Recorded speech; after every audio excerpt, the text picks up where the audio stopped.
Huwag niyo kong itulad sa inyong mga Indyo kayo. Nais kong ipakilala sa inyong lahat si Crisostomo Ibarra.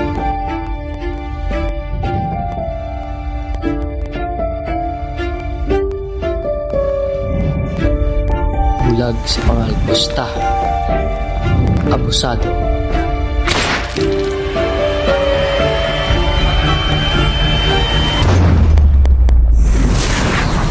Mga mamamatay tao. Tumayo kayo! Ang hindi nyo ibig mamatay!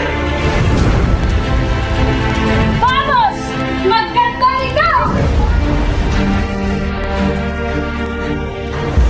Crispin! Basilio! Mga anak ko, nasaan na kayo?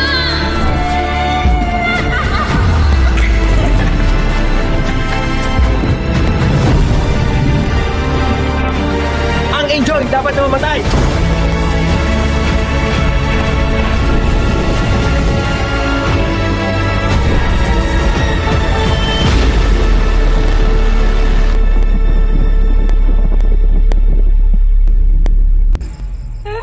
Wala nang halaga!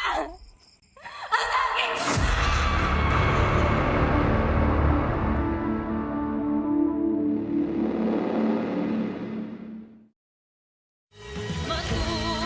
Matuto sa nakaraan. Bawat Para sa aking mga kalaban, Noli Tangere, ako Sose, at ito ang kwento ng aking bansang sinigang.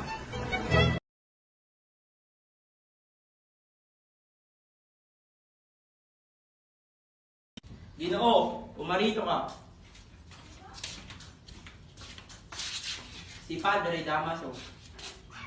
Iba talaga ang mamahala sa Madrid at mamalagi sa Pilipinas. Pero, Gawin nyo na lang akong halimbawa para makarating dito sa Pilipinas.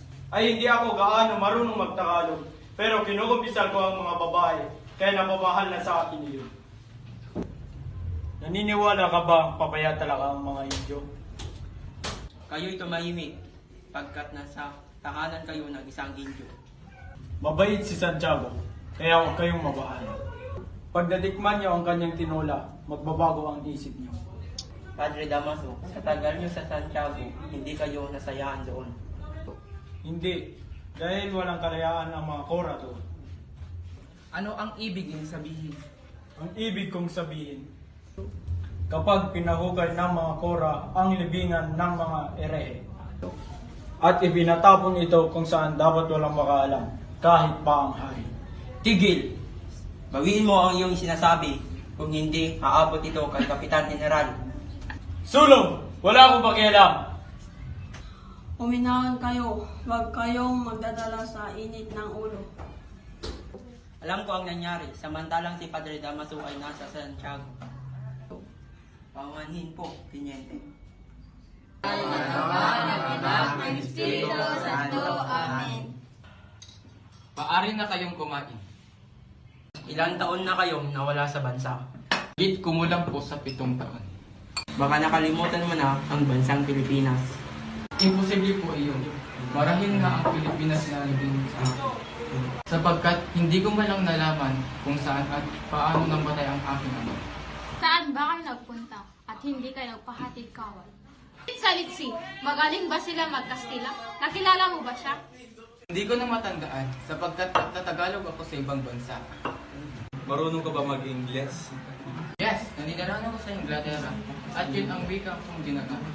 Buti naman kung gano'n. Ang dami niyo palang lugar na pupuntahan. Maaari mo bang ipasiwalat ang pinaka-importanteng bagay na inyong nakita? Ang kanilang kasaysayan, ang mga pagbabago dito at ang kasaganahan ng bansa na kaugnayan sa kanilang kalayaan. Yan lang ba ang nakita mo doon? Ganyan talaga ang aming kura noon. Pinapasalamatan ko pa rin siya sapagkat sinasariwa niya ang mga panahon na madalas siyang dumalaw sa amin. At sabay makipaghapunan. Ilan nanginginig ang iyong kamay, Padre Damaso? Pamanhin mga Ginoo, sapagkat may lakad pa kami hindi dapat ipagliban. Mga Ginoo, ako rin ay mayroon lakad na importante. Nakita nyo na, yan ang ugali ng mga kabataang Indio na pinag-aaral sa Europa. Ginoo, pwede ba tayong mag-usap? Oo naman, walang problema. Maraming salamat, Ginoo. Ginoo, mag-iingat kayo at sana'y maging aral sa inyo ang nangyari kay Don Rafael. Maari ba bang isalaysay sa akin kung paano namatay ang aking ama? Hindi niyo po ba alam, namatay ang iyong ama sa bilangguan at alam na ito ng karamihan. Nabilanggo ang aking ama? At bakit? Pinagbintangan ni Padre Damaso ang iyong ama ng pangumpisal. Ganun po ba? Gayon ba talaga nangyari at paano nabilanggo ang aking ama? At paano siya namatay?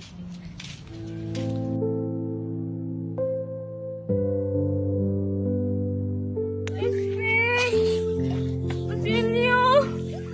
Mga anak ko! Mga anak ko!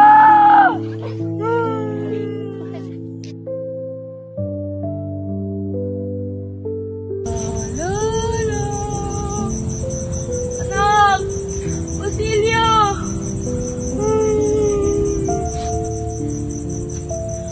Crispin! Basilio! Mga anak ko! Basilio! Crispin! Anak ko!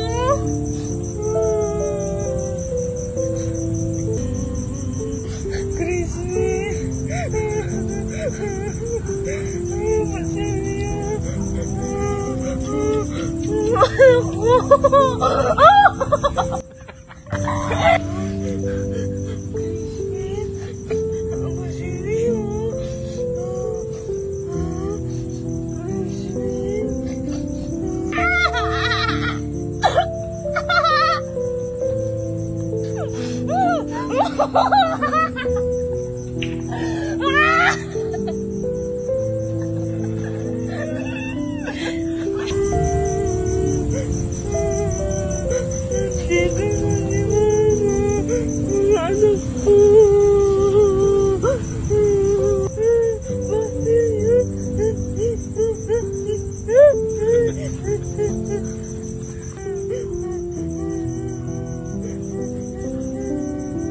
Mas mabuti na yun sa amin, inay.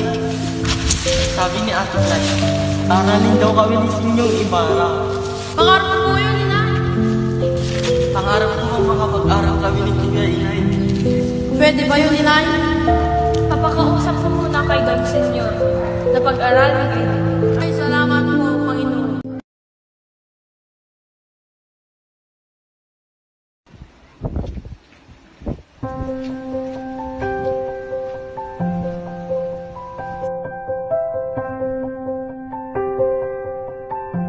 Lagi mo kaya akong inaalala. Maaari bang itagubutan aking sinusunod? Sa tagal mo na sa Europa, maaaring makalimutan mo na. Ako mahal, ilang taon na ako nasa ibang bansa. Bansa, di pa rin nagbabago ang iyong ganda. Sinungaling? Parang sinasabi mo lang yan at di mo talaga ako naalala sa Europa. Marahila ay hindi mo nalalaman sa aking paglalakbay sa Armenia. Waring naririnig ko ang tunog na iyong piano. Pati na rin ang matatamis at malamyos mong tinig. Nakikita po ang iyong larawan saan man ako magpunta. Ako man ay walang araw na lumilipas, hindi kita naalala. Nung nasa kumbento pa ako. Ito, naalala mo pa ba ito? Ito ang binigay mo sa aking bulaklak ng sambo. Ito ang tanging pabaon mong alaala sa akin. Ang liham ang aking pinakaiingatan. Ano ba ang mga sinulat ko dyan? Wag na. Sinungalingan lang naman lahat ng ito. Sinasabi ko sa iyo, mahal. Katotohanan lang ang nandyan. Aking sinta. Kagaya ng pag-ibig ko sa iyo, mahal ko, Crisostomo Ibarra. Oo nga pala. May pupuntan pa ako. Malapit na ang oras at kailangan ko pang dalawin sa puntod ni Ina. Bulaklak, iyalin mo sa yumaong mong ina at pumunta ka na. Maraming salamat. Ako si Santiago, Don Santiago de los Santos. Ako ay anak ng may tubuhan sa Malabon. Hindi ako nakapag-aral sa kakuriputan ng aking ama. Hindi ako ipumsok bilang katulong sa isang butihing Dominiko. At doon ako nakilala ang aking yumaong asawa na si Pia Alba. Sa isang kata kami sa Pintakasi sa Ubando at nabiyayaan ng isang anak. Namatay si Pia sa malubhang lagnat at iniwan sa akin. Ang napakagandang babae sa pinangalan naming Maria. Ngayon ang nakatulong ang mahal na si Beret sa aking manunugangin na si Linares. Oh, nandito na pala si Don Victorina. Magandang gabi. Magandang gabi rin. Paupo ka. Salamat. Ako palang nakita yung si Ibarra. Wala ko siya ay isang Pilipustiro. Iha! Ang iyong ama at iyong pamilya ay niligtas ng iyong mga kakilala. Pinagpo po ang Diyos ang aking ama. Ay, Clarita. Kami yung dumalaw dito upang mapag-usapan ang mga bagay na hindi napag-usapan noon. Pasensya na po, ngunit kailangan ko nang pumunta sa aking silid.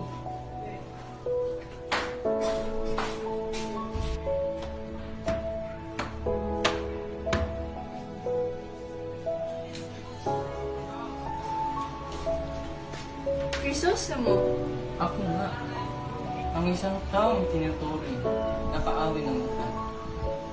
Pumunta lamang ako rito upang tuparin ang aking mga pangako. Bagamat ikaw ang hindi tumupad sa ating sumpaan. Binabalay na kita, Maria. pinagalinlangan mo ang aking karapatan. Ngunit hindi kita masisisi. Alam ko na ang tunay kong pagkatao. Kilala kong ama ay hindi ako tunay na ama. Kailangan mo ng katibayan. May sulat na iniwan sa akin ang aking ina. Ibinigay sa akin ang ng taong may alam ng aking lihim kapalit ng iyong sulat. Kailangan kong magpakasal. Magagawa mo kaya akong balikan? Maria, isa kang anghel. Ikakasal ka na. Oo. Yun ang ibig mangyari ng aking itinuturing na ama. Hindi kita malilimutan. Madilim ang hinaharap at gusto kong malaman mo. Minsan lang ako umibig at hindi na ito maangkin kanino man. Ano ang mangyayari sa'yo? Tumakas lang ako, Maria. Hindi magtatagal ay nalaman din nila ito. Hindi ko na umalis, Maria. Paalam, Crisostomo.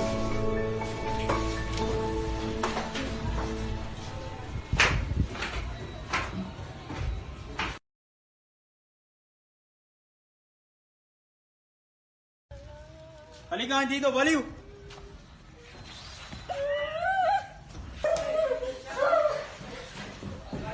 Anong pangalan nito ang bali na to? Sisa po, sisa. Sige ka nga! Parang bali ko bakit talaga yung tao? Marunong ka mag-Tagalog. Sagot ka na pala, ha? Asin mo nga yan.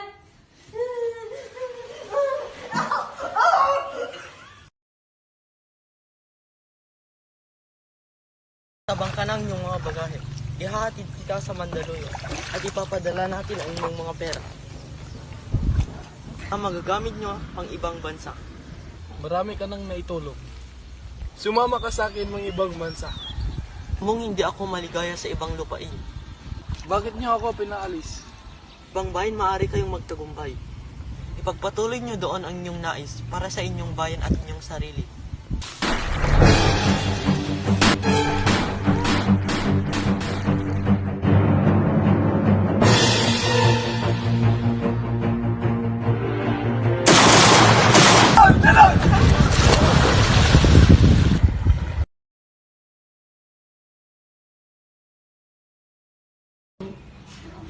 Magandang hapon, Don Santiago. Oh, narito na pala kayo. Tuloy kayo. Maswerte kayo, Don Santiago, dahil hindi lang basta sakit ang tinitignan ng aking asawa. Sige, puntahan ko muna si Maria Clara at tingnan ko ang kanyang kalagayan. O, sige.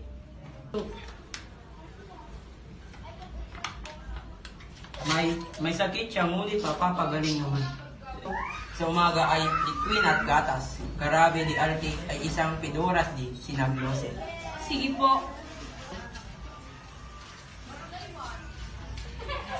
Halina, puntahan natin siya.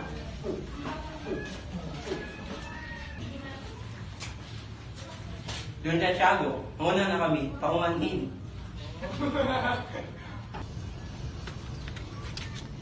Divorcio, anong ginawa mo kanina? Ako'y nagreseta lamang, Victorina. Yun na nga, nagre-reseta ka. Utal-utal ka pa? Baka mahalata nilang, nagpapanggap ka lang. Kay stress?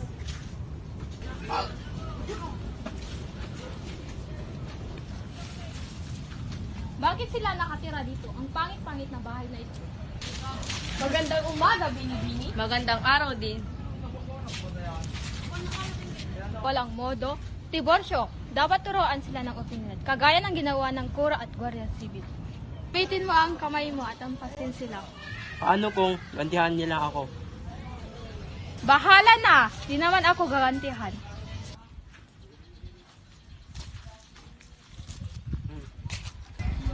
Haha, nainggit ka ba sa kagandahan ko? Naiinggit? Bakit naman ako maiinggit sa mukha mong kasing luma ng damit mo? Mahiya naman yang noo mo kasing langad ng kalsada ng Maynila. Kaya naman sa noo mong kasing liwanag ng sikat ng araw. Victorina, wag mo na siyang pansinin. Umuwi na tayo. Oh, umuwi ka na daw, Victorina. Sabi ng asawa mong mukhang syonggo. Hindi, Tiburcio. Dapat turuan natin ng leksyon. Ikaw ang turuan ko ng leksyon. Kailangan, sapat ng aking kaalaman. Baka nakalimutan mo, nasa tapat ka lang ng pamamahay ko. Pamamahay mo pala ito. Akala ko kasi pamamahay ng ito ng isang aliping sa goy-goy. Ang mukha mo, humanda ka.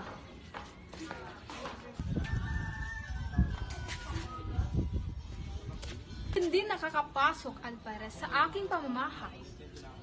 Dahil sa may pintuhan lang sila? Dahilan ang nakakapasok lamang ay ang mga lumang kagaya ng iyong asawa. Kung makaasta ka, parang di ka labandera. Ang labandera, gusto mo laban ko yung kulot mong buhok at plansyahin ng tumuwid. Eh di inaamin mo nga na labandera ka. Por favor, Ingisera. Nakatapak lang ng Maynila, nag-iinarte na. At may paispa-Espanya ka pa. Ilong mo na may Pilipinang-Pilipina. Pango! Bay, sumusobra ka na ha? Bakit ha? Ko yung pagmumukha mo. Ang hahamon ka? Sige, tignan natin kung sino di makalbo. Walang hiya ka! Isang mga kingkayan! Tama na! Huwag ka nang mangialam. Ang mabuti pa, iuwi mo na ang iyong asawa, Don Divorcio. May araw ka din! Tama Wala na. akong pakialam! At puntahan si Kapitan General. Sayang naman yung pantalon mo, parang di ka lalaki. Ay, alam mo naman, pilay ako.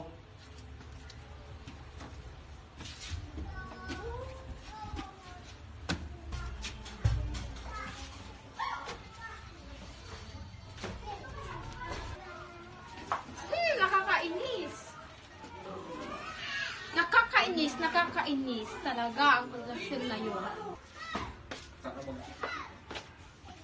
Linares, hamunin mo nga duelo Alvarez ngayon din. Pero bakit po? Hamunin mo, kung hindi, ibubunyag ko sa lahat kung sino ka. Sakit ka na naman ba? Ba't ka namumutla? Di ka na ba naniniwala sa inaama mo? Bakit hindi mo sabihin kung ano ang nangyari sa'yo? Kung sirain ang kasunduan ng aking pagkikipag-isang dibdib. Pisos mo, wala nang dahilan para ako'y ay mag-is. Ngayong wala na siya, wala nang natitira sa akin, maliban sa pagpasok ng kumbento o ng mamatay na din. Ganun mo na ba siya kamahal? Patawarin mo ako kung ako ang nagdulot ng iyong kasawian. Hinangad ko lang ang iyong kabutihan at ayaw kong pag-usapan ka sa bayan. Minahal ko rin ang iyong kababata at kanyang ama. Ngunit kung ito ay hindi makakabuti sa iyo, ngunit kailangan ko silang alisin dahil ikaw ang kaligayahan ko. Ang iyong sinasabi ay hindi mo papayagan magpatuloy ang aking kasawian. Ngayong wala na si Crisostomo, ay ibig kong maging madre. Magmadre, hindi mo alam ang sinasabi mo. Mas mainam pang masawi. Makulong sa loob ng kumbento. Hindi ka pinanganak para maikasal kay Crisostomo. Matutuhan mo ring mahalin si Linares.